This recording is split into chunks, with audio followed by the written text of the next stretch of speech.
നമസ്കാരം. മലയാളി വാർത്തയിലേക്ക് സ്വാഗതം. കേരളത്തിൽ വീണ്ടും ശക്തമായ മഴ തന്നെയാണ് പെയ്തിറങ്ങാനായി പോകുന്നത്. മഴ മുന്നറിയിപ്പുകളിൽ മാറ്റം സംഭവിച്ചിരിക്കുന്നു. 4 ജില്ലകൾക്കാണ് കനത്ത മഴയുള്ള അലർട്ട് നൽകിയിരിക്കുന്നത്. ഒപ്പം കടലാക്രമണ ഭീഷണിയും. സംസ്ഥാനത്ത് മഴ മുന്നറിയിപ്പിൽ നൽകിയിരിക്കുന്ന മാറ്റം ഇങ്ങനെയാണ്. 4 ജില്ലകളിലേക്ക് ഓറഞ്ച് അലർട്ട് പ്രഖ്യാപിച്ചു കഴിഞ്ഞിരിക്കുന്നു കേന്ദ്ര കാലാവസ്ഥാ വകുപ്പ്.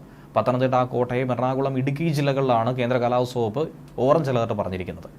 ഒറ്റപ്പെട്ട ഇടങ്ങളിൽ അതിശക്തമായ മഴയ്ക്കുള്ള സാധ്യതയാണ് ഇവിടങ്ങളിൽ പ്രവചിക്കുന്നത്. നാളെ ആലപ്പുഴ, തൃശൂർ, കോഴിക്കോട്, കണ്ണൂർ ജില്ലകളിൽ യെല്ലോ അലർട്ടാണ്. 21-ാം തീയതി ആലപ്പുഴ, ഇടുക്കി, എറണാകുളം, തൃശൂർ, മലപ്പുറം, കോഴിക്കോട് എന്നീ ജില്ലകളിലും കേന്ദ്ര കാലാവസ്ഥാ വകുപ്പ് യെല്ലോ അലർട്ട് പ്രഖ്യാപിച്ചിട്ടുണ്ട്. ഒറ്റപ്പെട്ട ശക്തമായ മഴയ്ക്കുള്ള സാധ്യതയാണ് യെല്ലോ അലർട്ട് പ്രഖ്യാപിച്ച ജില്ലകളിൽ പറയപ്പെടുന്നത്. 24 മണിക്കൂറിൽ 115.5 മില്ലിമീറ്റർ വരെ ലഭിക്കുന്ന മഴയെയാണ് ശക്തമായ മഴ എന്നതുകൊണ്ട് അർത്ഥമാക്കുന്നത്. ഇടിമിന്നലോട് കൂടിയ മഴയാണ് ഇവിടങ്ങളിൽ പ്രതീക്ഷിക്കുന്നത്. ഒപ്പം തന്നെ പൊതുജനങ്ങൾക്ക് പ്രത്യേകമായ ജാഗ്രതാ നിർദ്ദേശങ്ങളും നൽകിയിട്ടുണ്ട്. വിവിധ തീരങ്ങളിൽ കടലാക്രമണം ശക്തമാകാൻ സാധ്യതയുള്ളതുകൊണ്ട് തന്നെ അപകട മേഖലകളിൽ താമസിക്കുന്നവർ ജാഗ്രത പാലിക്കുക. ആവശ്യമായ ഘട്ടത്തിൽ മാറി താമസിക്കുക. മത്സ്യബന്ധന ഉപാധികൾ സുരക്ഷിതമാക്കി തന്നെ വയ്ക്കുക. അവ കൂട്ടിയിടിച്ചുണ്ടാകുന്ന അപകടം ഇതിലൂടെ ഒഴിവാക്കാനായി കഴിയും. അടച്ചുറപ്പില്ലാത്ത വീടുകളിൽ താമസിക്കുന്നവരും മേൽക്കൂര ശക്തമല്ലാത്ത വീടുകളിൽ താമസിക്കുന്നവരും ഇനിയുള്ള ദിവസങ്ങളിൽ മുന്നറിയിപ്പ് കിട്ടുന്നതനുസരിച്ച് മാറി താമസിക്കാൻ, സുരക്ഷയെ മുൻകരുതി മാറി താമസിക്കാൻ തയ്യാറാവുക.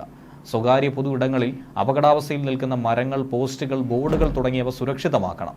മരങ്ങളുണ്ടെങ്കിൽ അവ കോതി ഒതുക്കുകയും ചെയ്യണമെന്നും അറിയിച്ചിട്ടുണ്ട്. ഒപ്പം മത്സ്യത്തൊഴിലാളികൾക്കും പ്രത്യേക ജാഗ്രതാ നിർദ്ദേശം നൽകിയിട്ടുണ്ട്.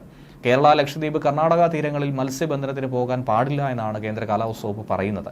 ഇന്നു മുതൽ 23-ാം തീയതി വരെ കേരള, കർണാടക, ലക്ഷദ്വീപ് തീരങ്ങളിൽ 55 കിലോമീറ്റർ വരെ വേഗതയിൽ ശക്തമായ കാറ്റിനും മോശം കാലാവസ്ഥയ്ക്കും സാധ്യതയുണ്ടെന്നാണ് പറയുന്നത്. നാളെ കേരള തീരം, അതിനോട് ചേർന്ന തെക്ക് കിഴക്കൻ അറബിക്കടൽ, കർണാടക തീരം, അതിനോട് ചേർന്ന മധ്യകിഴക്കൻ അറബിക്കടൽ, ലക്ഷദ്വീപ് പ്രദേശം, മലദ്വീപ് പ്രദേശം, വടക്ക് പടിഞ്ഞാറൻ ബംഗാൾ ഉൾക്കടൽ, അതിനോട് ചേർന്ന വടക്ക് കിഴക്കൻ ബംഗാൾ ഉൾക്കടൽ, തെക്ക് പടിഞ്ഞാറൻ ബംഗാൾ ഉൾക്കടൽ, മധ്യ പടിഞ്ഞാറൻ ബംഗാൾ ഉൾക്കടൽ എന്നിവിടങ്ങളിൽ മണിക്കൂറിൽ 55 കിലോമീറ്റർ വരെ വേഗതയിൽ ശക്തമായ കാറ്റിനും മോശം കാലാവസ്ഥയ്ക്കും സാധ്യതയുണ്ടെന്നും കേന്ദ്ര കാലാവസ്ഥാ വകുപ്പ് മുന്നറിയിപ്പിലൂടെ പറയുന്നുണ്ട്. അതിനാൽ പൊതുജനങ്ങൾ പ്രത്യേകമായി ശ്രദ്ധിക്കുക. ന്യൂസ് ഡെസ്ക് മലയാളി വാർത്ത.